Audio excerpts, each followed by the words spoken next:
Guys, Deluded Goon, YouTube's N'Golo Kante. Quick vid, not to keep you guys here long. Those of you who watch French football or watch PSG, you see 9 times out of 10 when it comes to their subs, their manager brings on Giovani Lo Celso. I hope I've said his name correctly. He's a young player. He's in his early 20s. Can't be older than 22. Forgive me if I'm wrong. He's a player I've got a lot of time for. I believe he's left-footed. He looks it, but he's not afraid to use his right. I believe he's left-footed. He can play on the left. He can play as a cam.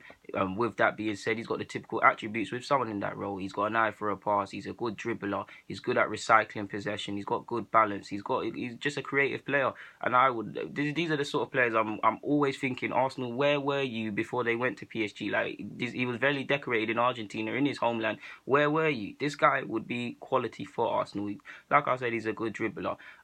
One criticism, he could show more personality. It does look like sometimes you could see there's a shot or you could see there's a pass and he'll pick the safer option. Whether that's because those of you who have played football and have strong personalities know when there's certain senior players or certain better players, some players are scared because they don't want to get shouted at and make a mistake. And to a degree, I do see that with him. Like, he just recycles possession when he can have a bit more impetus on the game, to be honest with you. But I guess that sort of stuff's hard when Neymar's demanding the ball, Cavani's demanding the ball, Kylian's demanding the ball. The midfielders in Draxler, ADM, Verratti, Rabiot, all on the pitch at a certain time, all demanding the ball, strong personalities. And for a young player just coming from his homeland, I can understand and sympathise with him.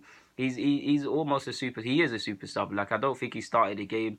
I think he's played no more than in total 40 minutes in the Champions League in the 2 games in Celtic and Anderlecht. But he impressed. He set up Alves versus Celtic, I believe, and he played decent against Anderlecht. Now, like I said, he typically comes off the bench 60th minute to the 80th minute.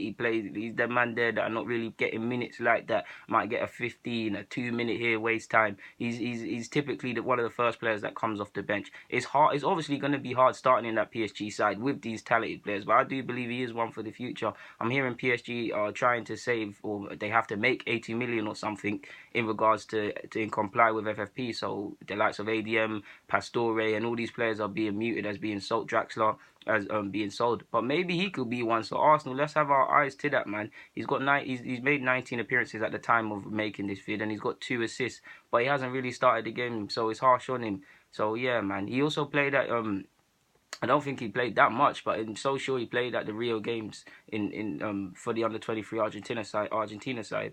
So yeah, man, he made his debut for Argentina against Russia. I mean, he hasn't been playing enough to be making debuts as good as he is, and it shows when you play for a big club what could happen. But yeah, he made a name for himself in his homeland. He's moved over here. He's trying to assert himself, and I've got a lot of time for him, man. And if PSG want to sell, we need to be at the front of that queue, guys. DG, I'm out.